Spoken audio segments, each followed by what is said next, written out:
Olá pessoal, tudo bem? Como que vocês estão?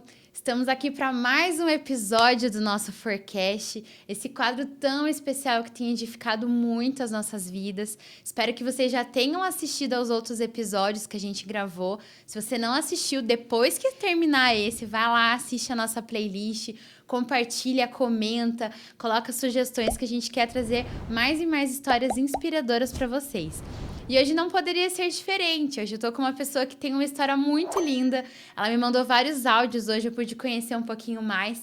E ela tem muitas coisas maravilhosas para contar pra gente, que é a Denise. Seja bem-vinda, Denise. Obrigada por aceitar o nosso convite do nosso Forecast. Obrigada, eu me senti muito lisonjeada, né, pelo convite e poder falar um pouquinho sobre a minha vida, e eu fiquei muito feliz. Obrigada, Tati. Imagina! Para quem não conhece, a Denise, ela faz parte do Ministério de Juniores, ela é líder do Ministério de Juniores e de Adolescentes também, Sim. que é uma idade que a gente sabe que é bem desafiador, a gente vai conversar um pouquinho também a respeito, né?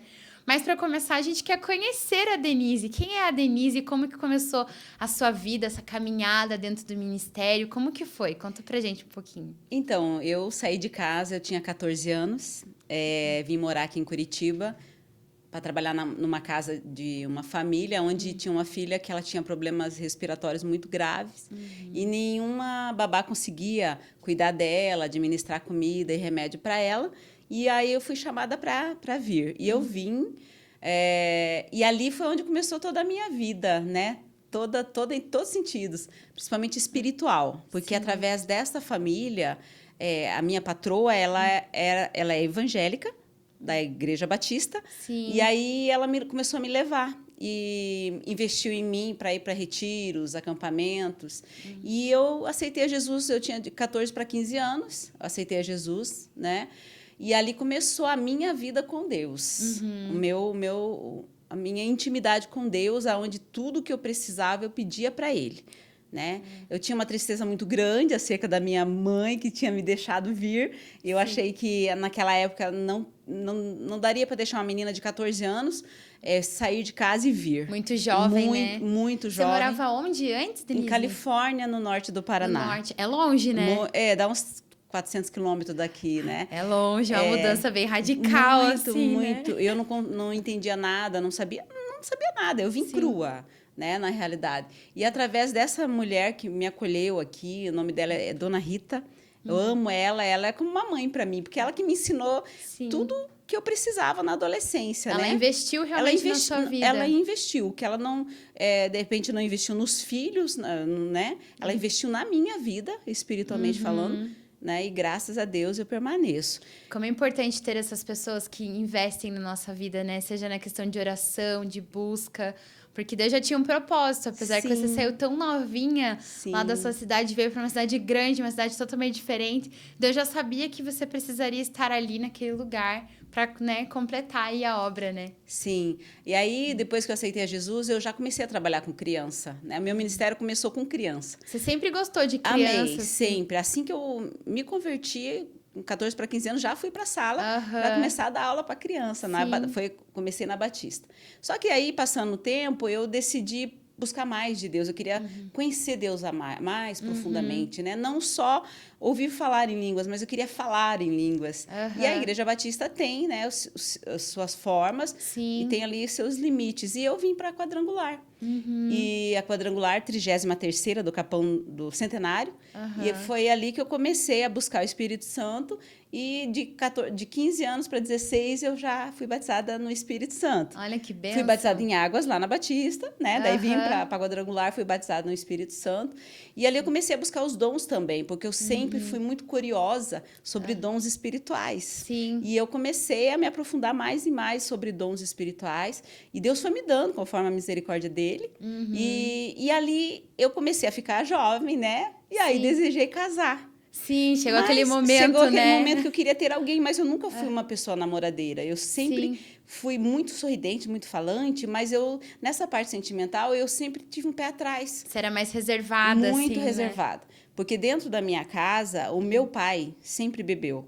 E ele espancava muito todos nós em casa. Você já tinha aquela eu tinha um medo. barreira. Nossa, um medo terrível de casar com um homem que fosse a imagem do meu pai e começasse a me bater.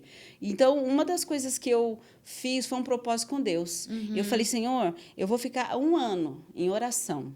E se dentro desse 1 ano aparecer um rapaz que é da sua vontade, eu vou me casar. Se não, eu vou seguir a visão, vou seguir a missão, vou ser missionária, vou para o campo, enfim. Né? Eu vou fora do Brasil. E era esse o propósito do meu coração. E eu comecei a orar naquele 1 ano. Quantos anos você tinha, Denise, quando você fez esse propósito? Eu tinha você lembra? 18 para 19 anos. Nossa, bem novinha. Bem novinha. Bem novinha. Mas era um foco que eu tinha na minha mente, que eu queria ter alguém... E não queria ficar beija, não. Sim, você queria alguém ali realmente fosse para caminhar junto com você. Para caminhar, para acrescentar na minha vida. E aí, nesse período, quando faltava 1 semana para acabar o propósito, eu ali, Senhor, eu vou para missão. Misericórdia! Acho que eu vou para missão, acho que o Senhor não quer que eu case. Faltava 1 semana, daí veio um rapaz que a gente fazia missão, a gente evangelizava naquela época nas casas, nas vilas, né? Sim. E aí esse rapaz veio num domingo até, que era o culto de jovens, e ele chegou para mim e falou assim, se eu queria namorar com ele. Daí eu fiquei meio assim. Do nada, assim, nada. Chegou e... Ele me chamou, tirou eu da rodinha e do nada falou, você quer namorar comigo? Deu, né? Tá, né?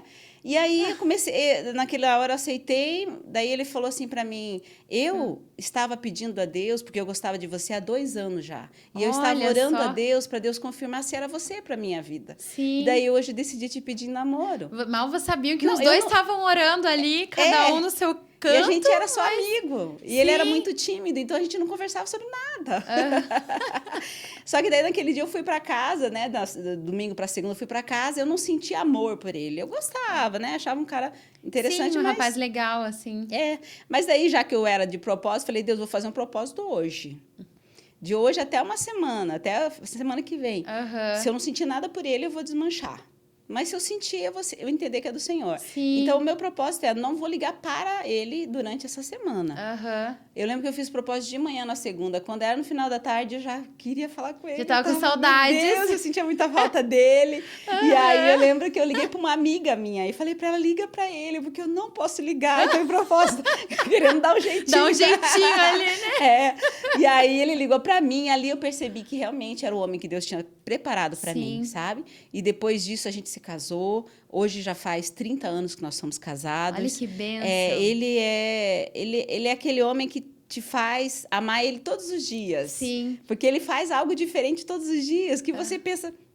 É esse mesmo, sabe? Mesmo. Não tem jeito. E como é importante essa questão de ter um propósito, realmente. Você tão nova ali, você já sabia que era necessário ter aquilo. Deus, eu quero alguém ali do meu lado que tenha a mesma visão, que tenha ministério, que esteja nessa caminhada.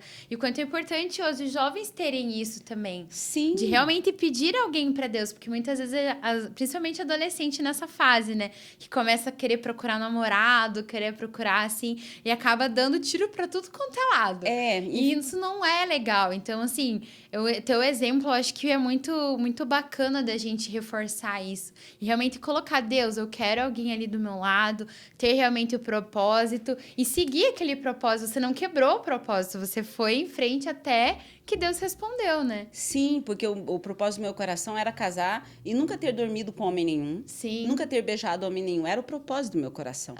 E eu fiz... E daí, quando eu encontrei meu marido, a gente ficou namoramos 1 ano, ficamos noivo 1 ano e depois nos casamos. Sim. Seguimos tudo que a Bíblia diz, para seguir certinho.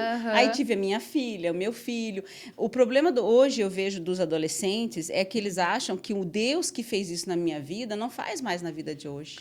Sim. Mas ele é o mesmo, né? É verdade. Porque ele não fez só na minha vida, mas fez na vida da minha filha. E eu tenho orado pelo meu filho. Então, eu creio que ele vai fazer na vida de todos que confiam. Sim. E é isso, assim. E muitas vezes a gente, pensa assim... Ai, mas eu vou pedir um namorado para Deus. Será que, né? É uma coisa tão... A gente acha bobo, na verdade. Mas não é. Deus, ele se preocupa, assim, em tudo na nossa vida.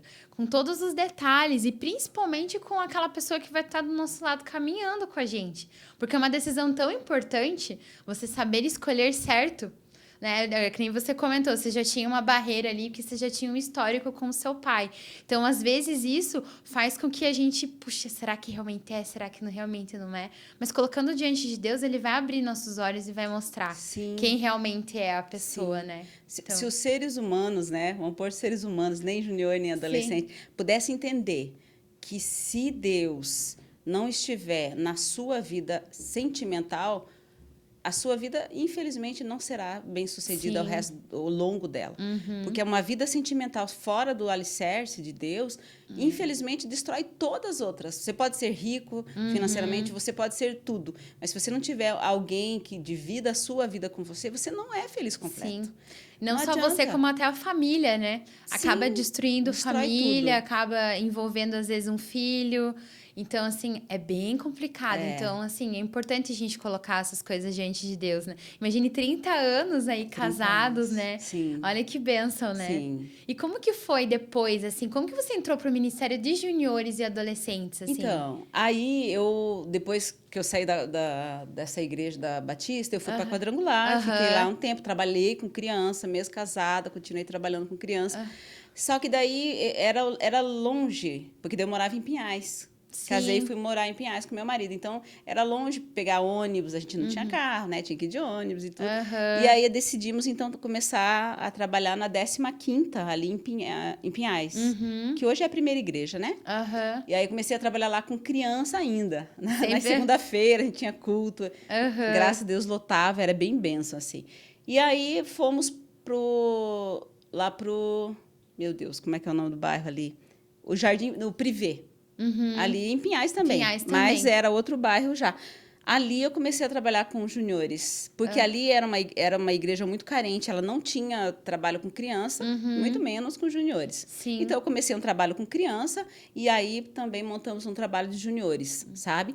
E é interessante que eu estava trabalhando com criança e eu não me imaginava trabalhar com juniores. Sim. Porque você está num trabalho, você pensa, não, eu não vou mudar, é esse, acabou.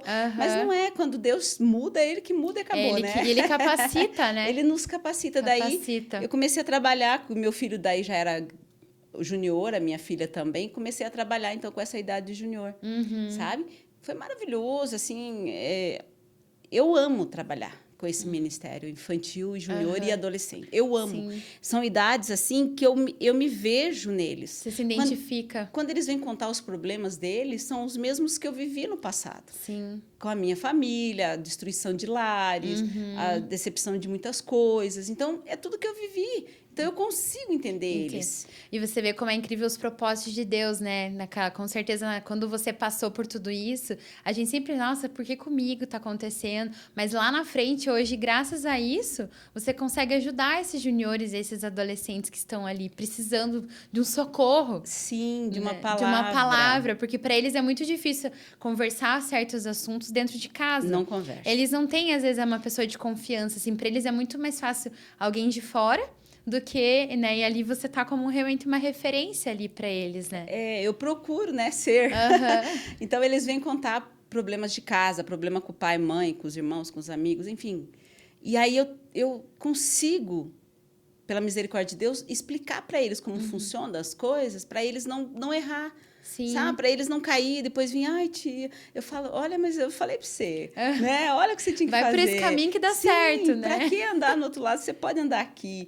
Então, é uma linguagem que eu amo. Eu amo falar com eles. Tem gente que não entende, porque é uma idade que eles acham muito difícil, mas para mim não é. Para mim seria difícil falar com mulheres que já são casadas, mesmo eu sendo casada. Porque a minha linguagem é adolescente, criança e juniores, não é outra. Cada um tem, né? O seu chamado, o seu ministério. Sim, é incrível. Realmente, eu trabalho com crianças, né? Então, assim, crianças e juniores, por mais que tá próximo à idade ali, é totalmente diferente. É uma linguagem totalmente diferente. É incrível. Ali, 10, 11 anos, parece que vira uma chave na cabeça deles, que eles não querem ser nem criança, eles não são adultos, não são adolescentes, eles estão naquele limbo ali que eles... Então, é difícil, realmente. É difícil. Mas tem que ter o dom. Tem que gostar, tem que se identificar com eles e tudo mais, né? Daí eu fiquei lá 12 anos, no Jardim Triângulo. E aí eu vim para a 4ª igreja. Porque a minha filha já estava na adolescência, tinha 14 anos, e eu queria que ela tivesse um alimento, então, mais forte. Mais sólido. Não que a gente tentava, Sim. né? Mas sempre tem lugares que tem a palavra mais forte. Por mais que você seja líder de alguma coisa, sempre em outra igreja tem um líder que tem uma voz mais forte. Porque os filhos da gente, ele não nos ouve igual... É diferente. Os dos outros, é muito diferente. E aí eu vim para a quarta igreja. Daí, nisso, eu comecei a trabalhar com o Júnior aqui. Mas assim, eu falei para Deus, não vou trabalhar, Deus. Vou só ficar no banco. Eu vou ficar pelo menos 1 ano sentada descansando. Porque já faz 12 anos que eu estava trabalhando lá. Agora eu não quero trabalhar. E eu lembro que mas já havia sonhado com a quarta igreja. Deus já tinha me mostrado tudo que ia acontecer aqui antes, Deus sabe? Daí quando eu cheguei na igreja, eu falei, não acredito que é aqui.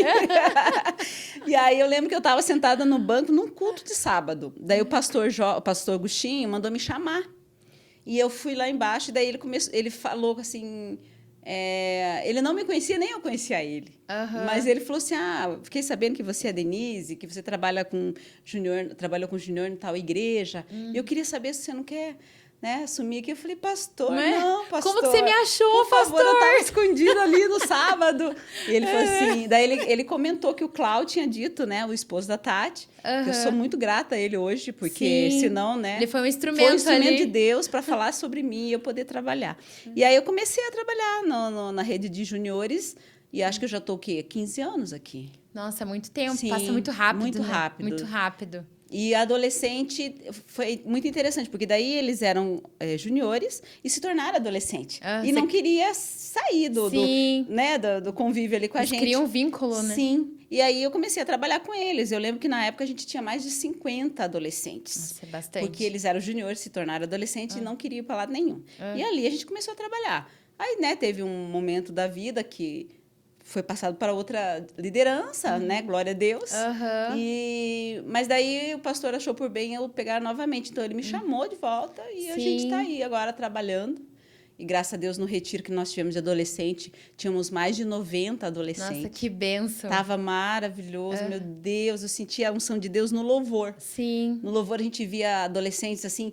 E eu tinha falado para Deus, Senhor, eu vou nesse retiro, mas eu não quero nenhum adolescente cair endemoniado. Eu dizia para Deus, eles podem ser libertos sem precisar cair. E daí eu lembro que Deus me deu estratégia num sonho também que eu tive. E eu chegava perto do junior e eles começavam, a se bafuciar. Você via que ia cair endemoniado. E eu colocava a mão neles, eles paravam e já eram libertos. Mas, assim, pelo poder de Deus. Sim.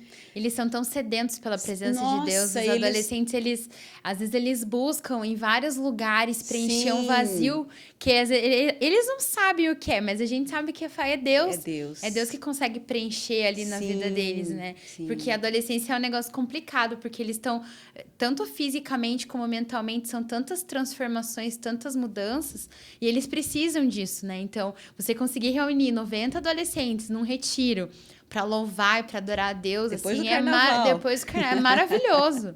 É maravilhoso, é algo tremendo, assim. Foi maravilhoso. Foi um sobrenatural de Deus que eu e a equipe ficamos assim... Deus. Da onde surgiu tanto adolescente? Veio adolescente da bola, de neve. Sim, veio de todos os lugares. De todas as igrejas. Eu achei esse Deus. E veio bastante fora, do mundo também. E foi maravilhoso, assim, o agir de Deus ali, que eu fiquei... É Deus, não... E como é importante, né? Até como você comentou no começo. Foi através desses retiros e desses encontros que você começou a sua caminhada. Sim. Então, esses eventos, assim, são importantes. Principalmente para essa fase, que eles precisam andar em bando. Criar aqueles vínculos de amizade, que sejam amizades que levem para o bom caminho. Sim. Que não levem lá para uma balada, para uma festa, algo que não vai agregar na vida deles, né? Mas leve para o caminho certo, né? Bem isso. Que é Deus, né? Na nossa vida, não é? E Denise, me conta, você estava contando para mim um testemunho que eu achei muito legal da tua casa. Você morava num lugar e aconteceu um negócio. Nossa. Conta pra gente como que foi. Então, eu morei em Pinhais 27 anos. Mas eu não gostava de lá. Mas eu sabia que Deus tinha um propósito ali. Então, sim. E eu morando lá, daí... É um bairro muito violento onde eu morava. E onde eu presenciei, numa noite, 9 mortes. Você me falou, ela comentou comigo em um dos áudios, eu fiquei chocada. Eu falei, gente, é muita coisa. Para uma... já é algo, assim, que choca. Terrível. Imagine 9, gente, numa noite. 9 jovens, eles estavam em volta de uma fogueira, festejando com os amigos lá, não sei se é do tráfico, não sei até agora o que era, mas de repente assim eu só ouvi tiros e quando a gente saiu para fora a gente viu eles caído ali, né, em cima da fogueira. E foi desesperador, foi né? desesperador porque acho que era uma das primeiras noites que eu estava ali, então foi terrível para mim, sabe? E aí, conforme fosse passando os anos, meus filhos, né, foram crescendo, e o meu medo maior era que meu filho se envolvesse no mundo das drogas, né? Porque ele estava ali no meio, né? Porque ali era assim, ou você se envolve ou você morre, é meio que assim, sabe? E aí, mas eu sempre orando e jejuando por ele, para que Deus tivesse misericórdia, tanto dele como dela, da minha filha também. Sim. Mas menino, eles são diferentes. Eles já são mais curiosos do que as meninas. E eu sempre pedindo a Deus. E aí, daí, assim, antes de eu sair de lá, eu lembro que teve muitas enchentes. Era um bairro, assim, engraçado. No começo não tinha nada. De repente, começou a ter enchente. E eu lembro que teve 2 enchentes em casa. A gente perdeu tudo. Na terceira enchente, que estava para vir dentro de casa, Deus falou para mim... Eu falei chorando a Deus, Senhor, eu não aguento mais enchente. E Deus falou assim, então, vai, profetiza sobre o rio, né? Tinha uma ponte, tinha um rio. Profetiza. Eu falei, Deus... Como assim, né? Não, o senhor não está falando sério aqui. Vai lá e profetiza. E eu lembro que eu peguei uma vara e lembrei da história de Moisés, que abriu o mar vermelho. Sim. Eu sou péssima de nomes. E ele abriu o mar vermelho lá com um cajado. E eu lembro que eu peguei uma vara, um galho seco, e daí tinha uma água assim, já estava dentro do quintal de casa. E aí, quando tem desgraça, enche de gente, né? E estava cheio de gente na ponte. E eu cheguei com a varinha e eu orei assim, eu falei, em nome de Jesus, volte água. Olha só. Em nome de Jesus. Imagina as pessoas em volta falando, meu Deus, o que ela tá fazendo? Acharam, de certo, pensaram, essa é uma louca, né?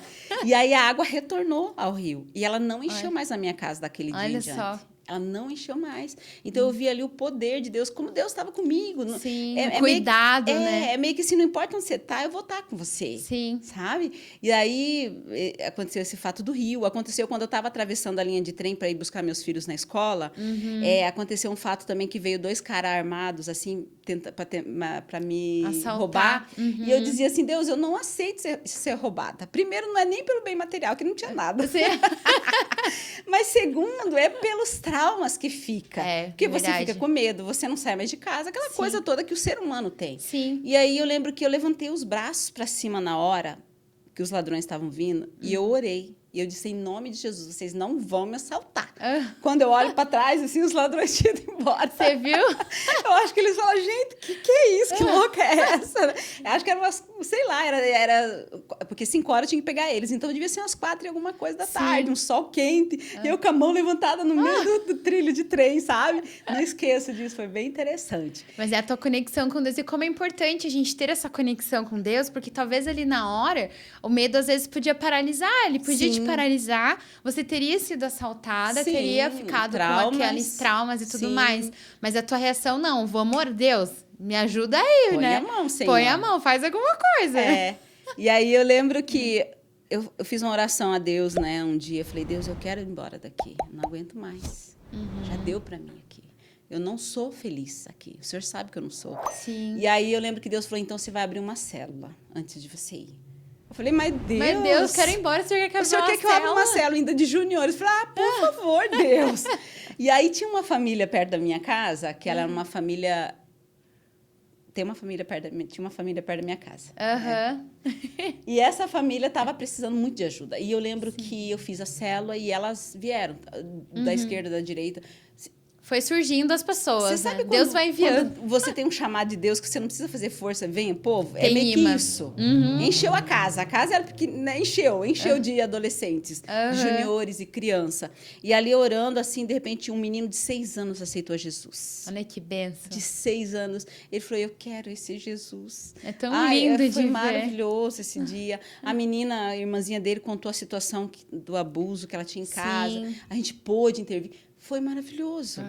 Deus precisava daquilo. Precisou daquela célula, sabe? E eu lembro que depois dessa célula, Deus aí abriu as portas para a gente comprar alguma coisa. E aí a gente começou, eu e meu marido, a orar e pedir a Deus um lugar. E eu falei, Deus, pode ser lá no Capão mesmo, tá bom, mas aqui eu não quero. Quero qualquer lugar menos por aqui, favor, né? Pode ser um prédiozinho, não precisa ser nada chique. E eu lembro que Deus nos levou a uma construtora onde tava o esqueleto do apartamento como seria. E nós fomos, conhecemos a maquete, tudo bonitinha. Mas a gente não tinha um centavo. A gente foi, tipo assim, vamos. Vamos conhecer, vamos conhecer. Vamos, você quer ir? Ele acho que enjoou de eu falar tanto, vamos.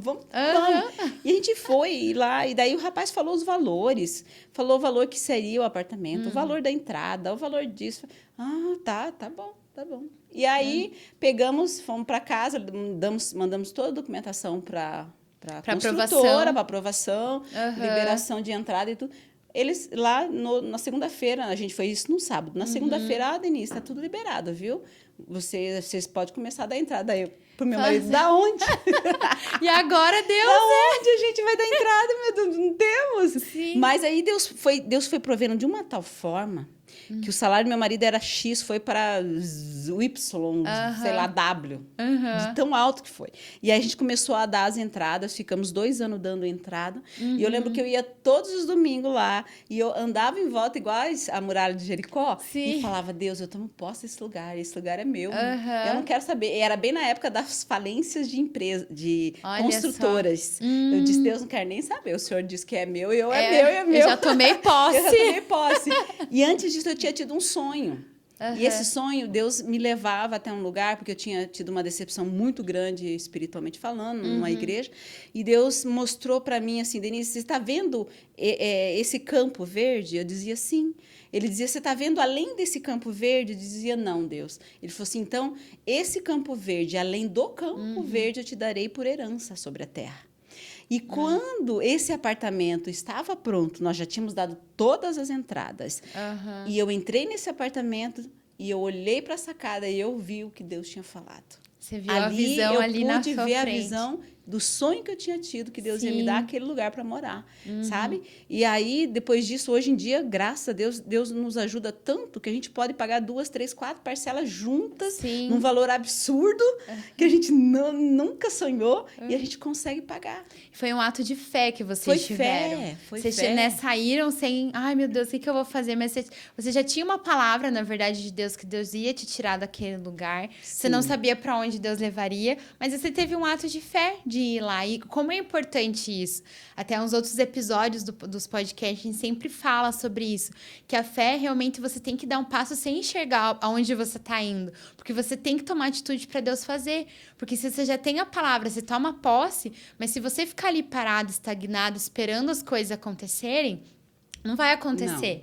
A gente precisa dar o nosso passo até falar, Deus, eu sei que o Senhor vai na frente, então eu vou também. Vou seguir lá em frente, né? Porque talvez lá atrás você tivesse falado, não vou, talvez hoje não estaria onde você está hoje, né? Não teria, tanto eu como meu marido, a gente fala, se a gente não tivesse dado o passo naquela época, a gente estaria no mesmo lugar, chorando as mesmas lutas, as mesmas derrotas, e não teria mudança. Né? Eu acho que a vida com Deus é isso, é você acreditar que o teu Deus vai fazer algo e você ir atrás. Fazer a sua parte, né? Porque ele vai fazer, né? Isso é muito importante, é bonito de ver assim, a tua conexão realmente com Deus, de você orar e Deus te mostrar as coisas através de sonhos, através de visão. Você até te mandou uma foto, né, da vista da sua casa e realmente, gente, é muito bonito. Pessoalmente, mas você tem que ir lá. Pessoalmente é mais bonito, você vai gostar. É muito especial lindo de ver, assim, o cuidado que realmente Deus tem.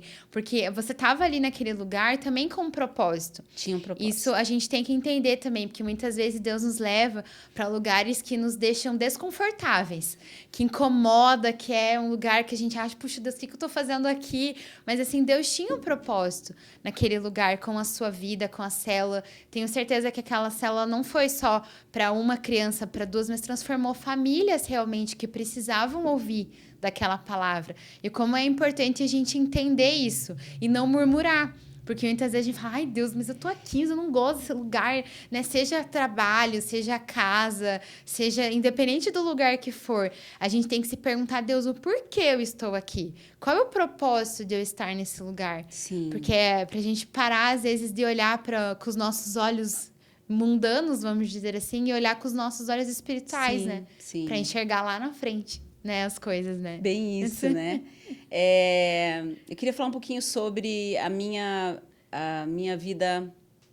Vamos por hoje em dia, porque hoje em dia o mundo está muito negócio de racismo, né? Sim, é verdade. É importante a gente falar. E eu quero falar um pouco sobre isso, porque, assim, pelos anos de vida que eu vivi aqui em Curitiba, em Califórnia, antes de conhecer a Cristo, eu tinha um problema sério com preconceito, né? Sim. Então, do nascimento até os 14 anos, eu me sentia assim, né?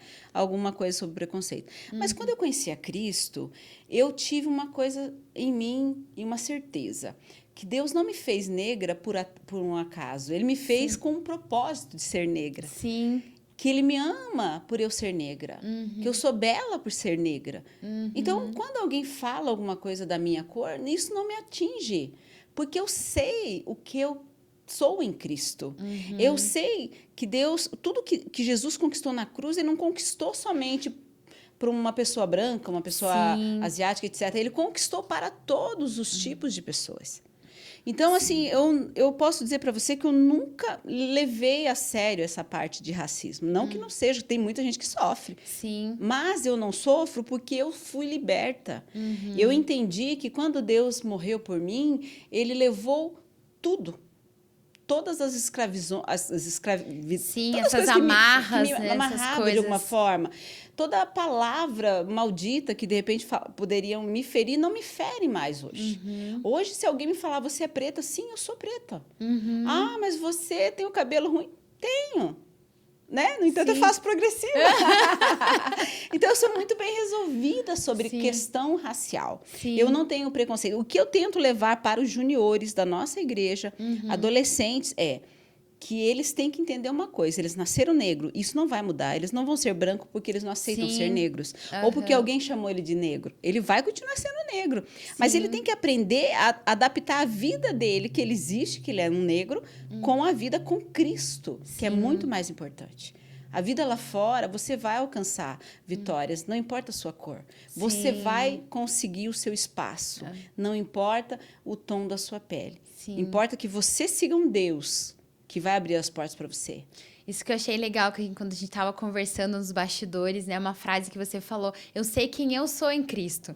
Isso que eu acho que é importante a gente falar não só para juniores e adolescentes, mas até para adultos realmente, que muitas vezes sofrem preconceitos não só por causa da cor, mas às vezes é o lugar que você mora, às vezes a tua estatura, o teu peso, a forma que você se veste, como você fala, como você anda.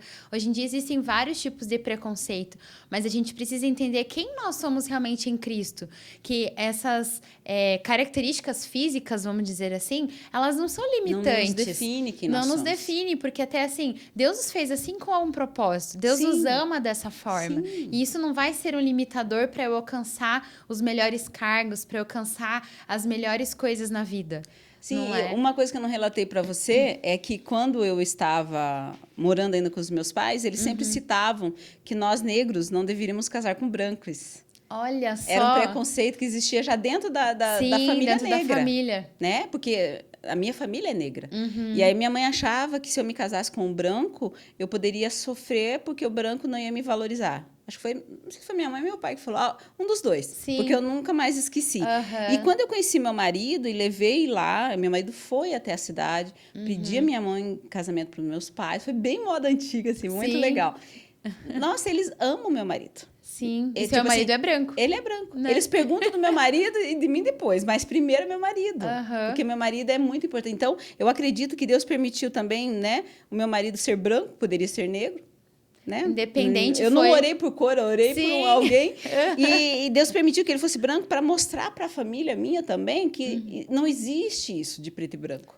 Para quebrar tabus. E mostrar que não existe, que ele é um cara branco e é maravilhoso para mim e para os meus filhos. Isso não define, né, o caráter, não define nada. Sim, né? E quando eu orei para Deus pedindo um esposo, eu nunca pus características. Eu nunca disse, Deus, eu quero que seja alto, baixo, gordo, magro. Nunca. Porque como eu sabia que Deus me amava como eu era, eu queria um marido que fosse conforme a vontade de Deus, que tivesse em primeiro lugar o temor a Ele. Que amasse a Deus acima das coisas, né? O resto viria, sabe? Então, quando eu encontrei o Nilson, que o nome dele é Nilson, né? Quando eu encontrei o Nilson, eu reparei que realmente, assim, ele é tudo que eu procurei, que eu nem sei se eu mereço.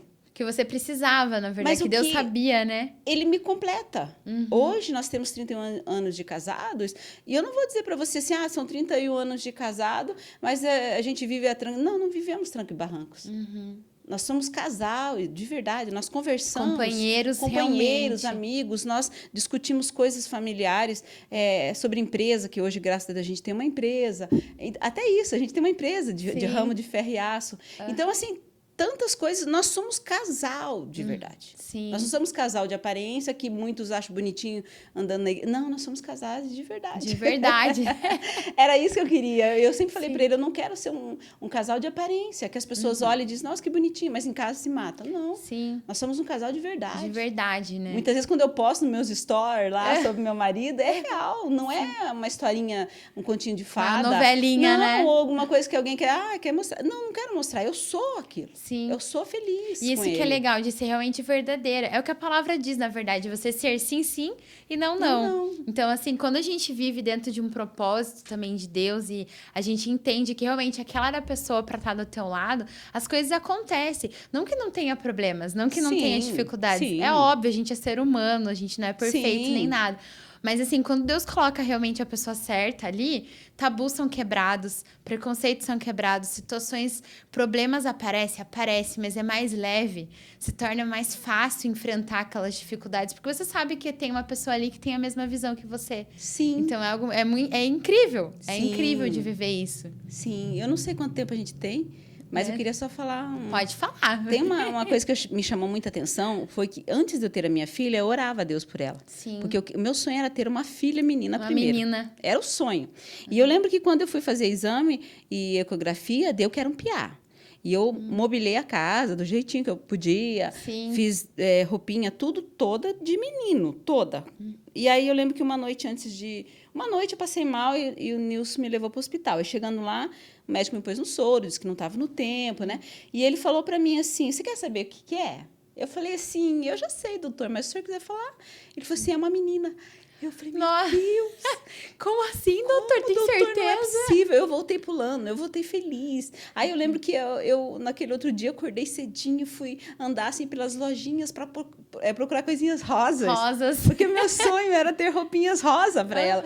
E eu corri tudo e fui. E daí eu lembro que achei, fui arrumando, no outro dia eu fui e ganhei ela. Sabe? Olha, esse foi um rápido. dos testemunhos, E o meu filho, quando era para mim ficar grávida dele, Deus falava que ele ia me dar um filho homem. E até o nome Deus já tinha me dito que seria. Olha que legal. Sabe? Então, assim, quando a minha filha começou a estudar e chegou uma época de faculdade, ela dizia, mãe, eu quero fazer a faculdade federal, mas eu não sei se eu vou conseguir. E Deus mostrava, eu lembro que eu estava estendendo roupa, né? E Deus falava assim, ela vai passar. Ela vai passar na federal. Tranquila. E aí eu lembro que a gente foi, ela toda já com roupa, confiou que eu falei, com roupa já para se sujar. Tomar o banho de lama. Toda alegre. Chegou lá, não tinha passado. Voltou arrasada, chorando. Mãe, isso aqui... Calma, Deus falou que... Deus falou, então se ele falou, ele vai cumprir. E eu lembro que no sonho tinha uma lista. Olha que interessante. No sonho tinha uma lista. E o nome dela estava na lista. Sim. E eu falei, se Deus falou, filha, ele vai cumprir. Teu nome tá lá na lista. Não se preocupe, alguma coisa... Um bug, sei lá. E eu lembro que depois disso, ligaram da Federal dizendo que ela tinha passado, sim. Que ela podia ir lá e tudo. E ela fez faculdade de jornalismo, né? Ela é jornalista. E meu filho, Deus sempre mostrou o que Deus ia fazer na vida financeira dele. E aí, hoje ele tem 25 anos e ele é um empresário. Ele tem 16 funcionários, juntamente com mais um amigo dele. Então, assim... Eu vejo assim que quando você ora, até pelos filhos que nem nasceram, Deus provê. Deus já vai mostrando como Ele vai fazer na vida dos seus filhos antes deles nascerem. Sim. Então, assim, eu queria que os jovens entendessem isso. Que você pode orar pelo seu marido, mas ore também pelos seus filhos que virão, pelos seus netos, bisnetos. É tão interessante, sabe? Se as pessoas conseguissem entender que quando a Bíblia diz que se você segue a Deus, até a sua quarta geração será abençoada, gente, é quarta. Não é duas. É fato isso. É real. É real. Tipo assim, não é, meus filhos não são abençoados porque eu sou boa, ou porque eu sou uma pessoa... Não tem nada a ver, é porque eu sigo a Deus. Sim, a gente ora, né? Como é importante a gente colocar... Mais uma vez, né? Como é importante colocar tudo na presença de Deus. Todos os detalhes, todas as coisas. Eu lembro que eu conheci uma pessoa que falava assim, eu oro às vezes até pra Deus, Deus, eu tenho uma entrevista de emprego, que roupa que eu vou usar? E às vezes eu pensava antes, nossa, mas né, a pessoa orando, que roupa, né? Mas não, é verdade, porque Deus se preocupa com os detalhes das coisas. Ele nos ama tanto que ele deu o filho dele. Ele não vai se preocupar com essas coisas com a gente. A gente é mimado por Deus, por que não? É verdade. Não é? Ele nos dá assim, aquilo que a gente... Além, né, das coisas. Muito além. Que é o que ele tem feito, assim, pela misericórdia dele na minha vida. Sim. Ele tem nos dado coisas além do que a gente podia imaginar. Sim. E como é bonito da gente ver realmente, assim, coloca na presença de Deus, dá o passo de fé e as coisas vão dar certo. É bem né? isso. As coisas vão dar certo, né? Eu queria que você deixasse, Denise, uma mensagem para quem está nos assistindo. Não só juniores, não só adolescentes que estão aí dentro do seu ministério, mas deixar uma mensagem para quem está nos assistindo, né? De toda a sua história de vida, toda a sua experiência aí nessa caminhada com Deus, né? A mensagem que eu digo, assim, o mundo tem tentado nos fazer achar que não existe Deus.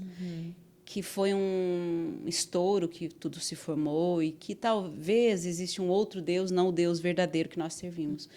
Mas uma certeza eu tenho de toda a experiência, todas as manifestações já que eu já vivi ao longo da vida com Ele, eu tenho certeza que tem um Deus e que nada e nem ninguém, nem o mundo, nada pode tirar isso da gente. Que você que está assistindo entenda que existe um Deus que te ama e se preocupa muito com você.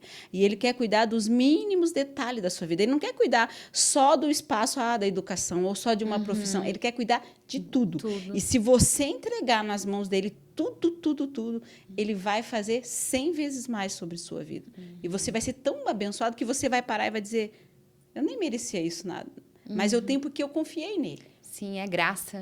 Então, assim, você que acha que Deus não existe, porque eu vejo isso. Hoje em dia, na realidade, eu sou a tia das redes sociais. Eu tenho várias redes sociais.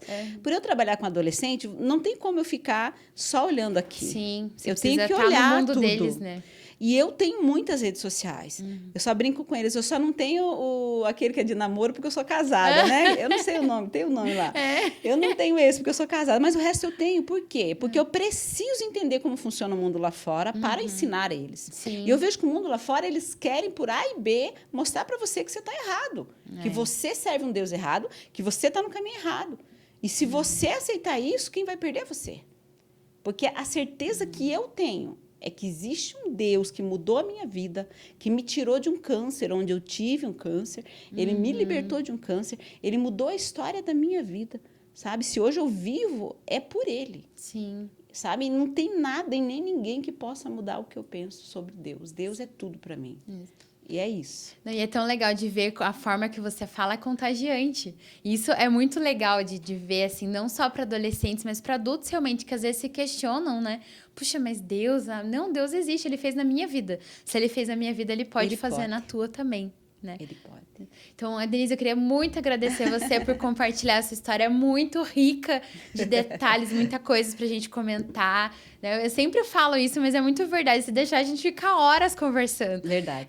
Eu tava falando antes, assim, quando a gente nunca para pra analisar a nossa vida, o quanto Deus fez na nossa história. Quando a gente começa a contar pra outra pessoa, que a gente fala, puxa vida, quanta coisa incrível que eu posso contar, que eu posso compartilhar. Então, obrigada mesmo por ter aceitado esse convite de dividir a sua história com a gente. Espero que vocês que estão assistindo tenham gostado muito dessa história.